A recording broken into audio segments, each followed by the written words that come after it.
आज की वीडियो में सभी का स्वागत है। कैसे हो भाई छत्तीसगढ़ वालों। तो भाई आज हमारे छत्तीसगढ़ में हाई कोर्ट जूनियर जुडिशियल भर्ती का पेपर हुआ था 4 जनवरी 2026 को। अब इसमें जो क्वेश्चंस आए हैं 15 क्वेश्चंस हमारे 15 के 15 जल्दी देखते हैं। आप बताइए आपके कितने क्वेश्चंस मैथ में ठीक हुए। ठीक है, अब कह रहे हैं किसी संख्या का 25% अगर 80 है तो संख्या बताओ। तो अब हमें 100% निकालना, तो गुणा में 4 तो 320 हमारा आंसर। ठीक है, अब देखो हमारा नेक्स्ट क्वेश्चन कह रखा है एक फार्मर एक किसान ने एक गाय गिरवी रखकर 15% वार्षिक साधारण ब्याज पर 3600 रुपए लिए।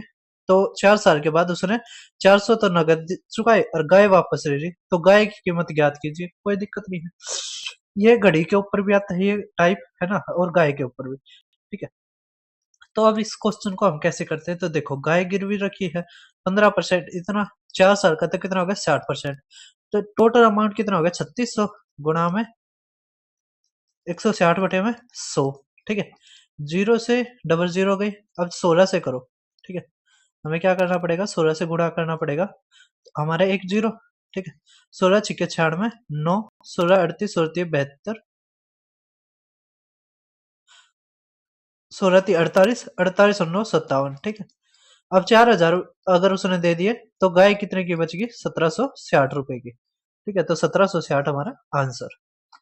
अब हमारा नेक्स्ट क्वेश्चन देखिए आप। थर्ड क्या रखा है कि 3 छात्र ए बी सी 11:13:17 के अनुपात में पैसे मिले। यदि ए को इतने प्राप्त हुए तो बी सी को कितने पैसे मिले, उन्हें कुल कितना पैसा मिला। ठीक है, हमें टोटल भी बताना है और बी और सी को कितने मिले। अब देखो यहाँ पे है 11:13:17। अब 11 वाले को मिले हमें 451। ठीक है, तो हमारा क्या कर रखा है बस 41 से गुणा कर रखी है। तो आप यहाँ पे भी 41 से गुणा कीजिए। तो अगर आप 41 से गुणा करते हैं तो हमारा यहाँ से आ जाएगा 13 कम 13 1 13 चौक 52 और 1 53। ठीक है, अब यहाँ से 41 से करिए तो 17 कम 17 17 चौके 68 और 1 69। ठीक है, तो हमारे ये हो गया ऑप्शन, ये ऑप्शन हो गया। अब इन तीनों का जोड़ करना है, ये ना उन्हें कुल कितने मिले। या तो आप इन इन का कर दो तो आ जाएगा 20 या 30 40 41। तो 41 गुणा में 41। ठीक है, तो 1681 होता है। तो 1681 इसका हमारा इसका मतलब JLM। तो JLM हमारा ठीक है, तो सी ऑप्शन हमारा आंसर। अब बताइए किस किस का ये ऑप्शन ठीक था। ठीक है, अब आप देखिए नेक्स्ट क्वेश्चन कह रखा है क्रिकेटर 10 इनिंग में इतना एवरेज है, मतलब 10 इनिंग्स का हमारा 21.5 है। जो अगर जो इवनिंग है 21वीं मतलब 11वीं, उसमें 24 एवरेज लेने के लिए उसे कितने रन बनाने पड़ेंगे। तो कोई दिक्कत नहीं है, देखो ये कितना ज्यादा है 2.5। 2.5 इंटू में 10 तो आ जाएगा 25। तो 25 जोड़ दो तो 49 हमारा आंसर।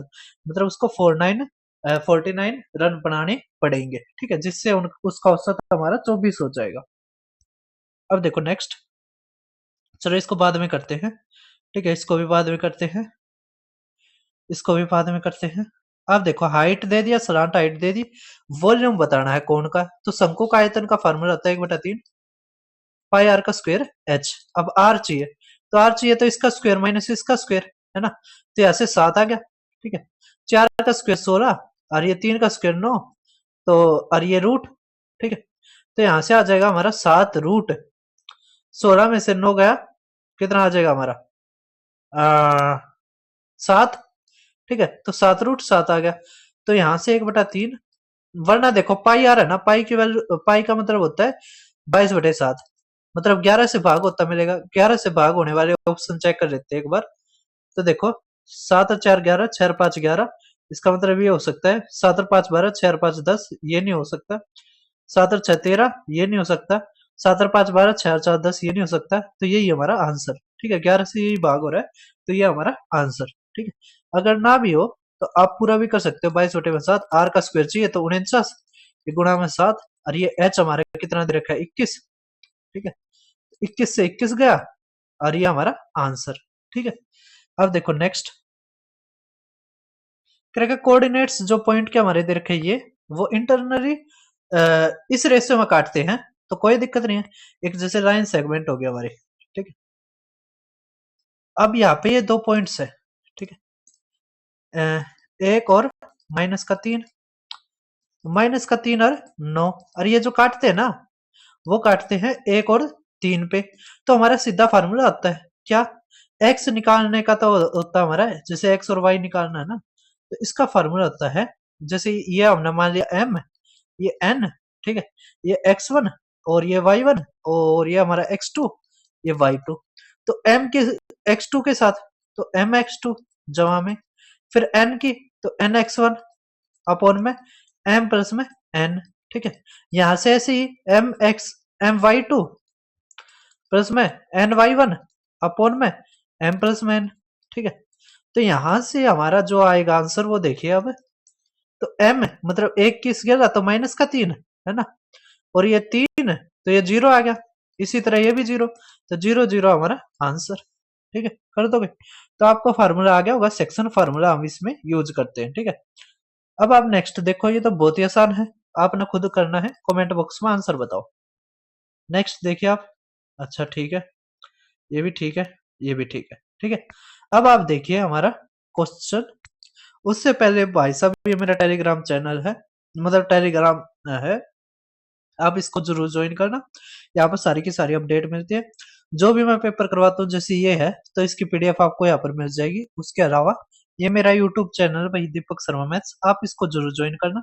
यहाँ पर जैसे 2026 का ये चौथा पेपर हम डाल देंगे, और यहाँ पर आपको सारे के सारे पेपर्स मिल जाएंगे, ठीक है। आप किसी भी एग्जाम की तैयारी करते हो, जैसे छत्तीसगढ़ का ये पेपर है, मैंने इसकी भी प्ले लिस्ट बना रखी है छत्तीसगढ़ पेपर्स के नाम से, यह आप देख सकते हो, ये रही, ठीक है। 3 पेपर पहले करवा रखे हैं, चौथा पेपर ये रहा।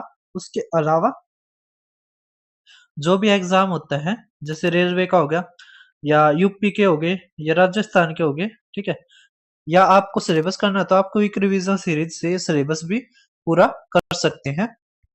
तो अब आप पांचवा क्वेश्चन देख पा रहे होगे, क्या रखा है, जैसे अगर इसको फिगर बनाऊं, क्या रखा है, एक ट्रायंगल है, ठीक है, ए बी सी का, ए बी सी, इसका मिड पॉइंट्स हमारे दे दिए, ये रहे पी क्यू आर, पी, ठीक है, क्यू आर।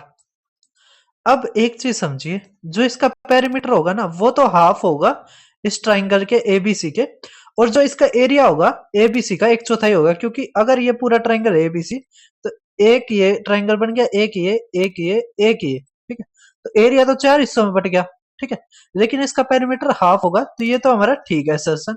लेकिन जो रीजन है, जो कारण है, करके दो समरूप त्रिभुजों का परिमाप का अनुपात उसके संगत शीर्ष लंबों के अनुपात के बराबर होगा, बिल्कुल ठीक है, क्योंकि पेरीमीटर भी हमारा सेंटीमीटर में होता है और ये भी सेंटीमीटर में होता है, ठीक है।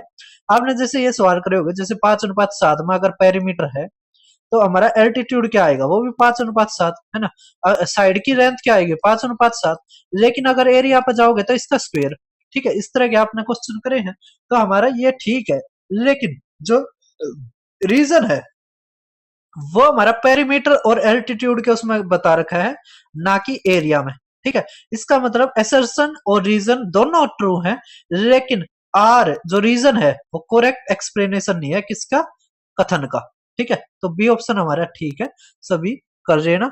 अब देखिए आप नेक्स्ट हमारा क्या रखा है, एक शटल कोक।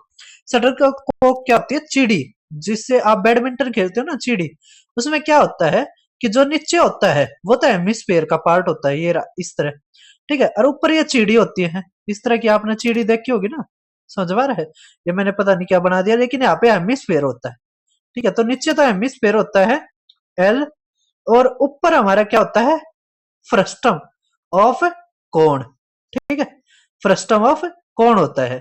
फ्रस्टम ऑफ कोण का क्या मतलब होता है, जैसे कोण इस तरह का होता है ना, फ्रस्टम होता है इस तरह का, काट देते हैं, ठीक है, समझ में आ गया। तो ये ऊपर ऊपर का हिस्सा रहता है, ये नीचे का नहीं होता है, ये नीचे का कट जाता है। तो हमारा आ गया के और एल, ठीक है, तो के और एल आर ट्रू, सभी को समझ में आ गया।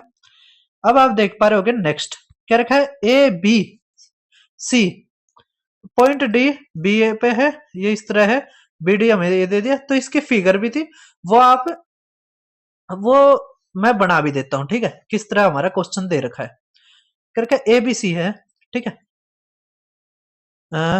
बी ऊपर ही आने देता है, हाँ ए सी के बराबर है, तो ये बी आ गया, तो ये आ गया ए, ये आ गया सी, ठीक है। अब हमारा ये देखो क्या रखा है कि जो डी ई है वो पैरेलल हमारे क्या के ए सी के, तो ये डी ई आ गया।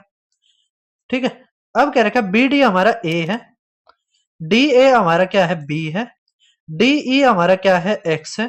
ठीक है, और ए सी हमारा वाई है। तो यहां से कुछ दिक्कत नहीं है, आपने थेल्स थ्योरम पढ़ी होगी। तो इसमें क्या आएगा ए अपॉन में ए प्लस में बी इक्वल टू हमारा आएगा एक्स अपॉन में वाई। ठीक है, तो यहां से अगर एक्स की वैल्यू निकालनी है तो आ गया ए वाई अपॉन में ए प्लस में बी। तो ये हमारा आंसर होगा ऑप्शन नंबर बी। ठीक है, कर दोगे सभी।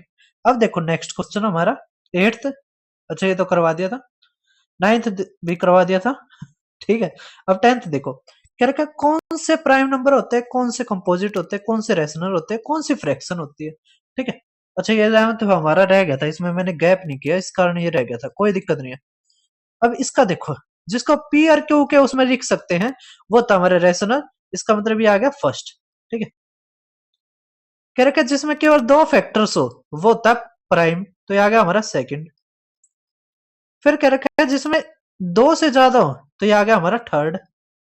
ठीक है, फिर कह रखा है जिसको पी क्यू के उसमें लिख सकते हैं और पी क्यू क्या हो इंटीजर्स हो तो वो हमारा आ जाता है क्या, तो भाई ये समझो जो रेशनल होता है ना वो होता ही है जिसको पी क्यू के उसमें लिख सके और पी क्यू क्या हो इंटीजर हो। ठीक है, तो ये आना था हमारा फोर्थ और ये आएगा हमारा फर्स्ट। मतलब फ्रैक्शन क्या होता है जिसको पी क्यू के उसमें लिख सकते हैं और पी क्यू क्या हो होल नंबर हो। ठीक है, इसमें हमारा क्यू बराबर नहीं होता जीरो के। ठीक है, अब देखो हमारे 11th जो क्वेश्चन बच गया था, क्या रखा है भाई साहब कि जो कॉस्ट है ना 10 की, मतलब 10 वस्तु का जो सीपी है वो 7 वस्तुओं के एसपी के बराबर है। तो हमारा सीपी अपॉन एसपी क्या आ गया 7 अपॉन में 10। तो यहां से देखो हमारा क्या आ गया 3/7। तो 3/7 होता है हमारा 42 सही 6/7। और ये हमारा क्या है गेन है, क्यों, हमारा एसपी ज्यादा है सीपी कम है। ठीक है, अब देखो नेक्स्ट क्वेश्चन आप, ये तो मैंने आपको ही करने दिया था।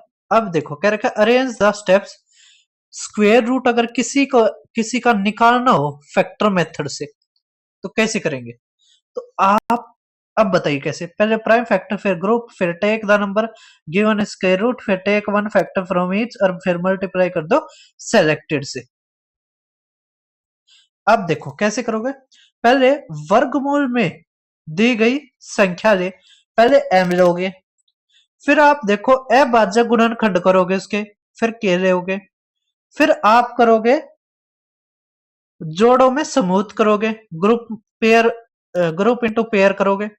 उसके बाद आप क्या करोगे प्रत्येक जोड़ों से एक गुणनखंड लोगे और उसके बाद उन्हें चुनी गई को गुणा करोगे। ठीक है, तो ये हमारा क्या आ जाएगा सारे स्टेप्स इस तरह के छत्तीसगढ़ में पूछे जाते हैं। तो यहां से हमारा बन गया एम के ये वाला ऑप्शन। ठीक है, तो भाई इसमें निकलवाया नहीं, स्टेप पूछ रही है काफी, एक तरह से अलग तरह का क्वेश्चन पूछ रही है। ठीक है, अब हमारा देखो क्या रखा है ए और बी क्या है दो प्राइम नंबर है, एलसीएम ए बी का ए बी होगा, ये ठीक है बिल्कुल। अब हम मतलब ये तो कथन है हमारा, क्या रखा है A B have no common factor other than 1, ये भी ठीक है ना। तो हमारा क्या आ गया, ये R is the correct explanation, क्योंकि प्राइम नंबर वही होता है जिसका हमारा केवल एक ही कॉमन फैक्टर होता है वो होता है 1। ठीक है, अब हमारा ये लास्ट क्वेश्चन है, कह रखे एक ट्राइंगल आपको कंस्ट्रक्ट करनी है 5 6 7 वाली, और एक अनदर ट्राइंगल है जिसका साइड वो 7/5 है, corresponding side of the first triangle. तो right in ordering for method. ठीक है, तो इसमें हम क्या क्या करेंगे वो समझो आप, ये है ना हमारा एम एन, अच्छा एन ओ, अच्छा यार हिंदी से कर लेते हैं हम यार, ये रे ठीक है। पहले हम क्या करेंगे, पहले हम 5 सेंटीमीटर 6 सेंटीमीटर 7 सेंटीमीटर भुजाओं वाले एक त्रिभुज ए बी खींचेंगे। ठीक है भाई साहब, फिर हमारा अगला स्टेप क्या करेंगे, अगला स्टेप हम करेंगे शीर्ष ए से विपरीत दिशा में बी सी की तरफ एक न्यून कोण बनाते हुए कोई विकर्ण बी एक्स खींचेंगे। फिर हम करेंगे बी एक्स पर 7 बिंदु बिंदु इस तरह अंकित करेंगे। फिर हम करेंगे भाई साहब 5 बी को सी से जोड़ेंगे और B7 को इससे। ठीक है, और लास्ट वाला हमारा बच गया फिर के। ठीक है, तो एम एल यही हमारा ऑप्शन। ठीक है, तो हमारा वीडियो होता है खत्म। थैंक यू सभी का देखने के लिए। अगर आपको सिलेबस करना है तो आप कोई रिवीजन से कर सकते हैं। हमारे 2026 की शुरुआत हो चुकी है, 4 पेपर करवा दिए भाई आज, 4 पेपर हमारे हो चुके हैं। ठीक है, तो अब 365 लगभग हमारे दिन होते हैं। तो जहां तक है मुझे लगता है भाई 365 तो पेपर हो ही जाएंगे इस साल। ठीक है, तो फिर मिलते हैं। धन्यवाद सभी का, छत्तीसगढ़ वालों। अगर आपको और कुछ भी चाहिए तो आप कमेंट में कमेंट मतलब कमेंट बॉक्स में लिख सकते हो। फिर मिलते हैं। धन्यवाद सभी का।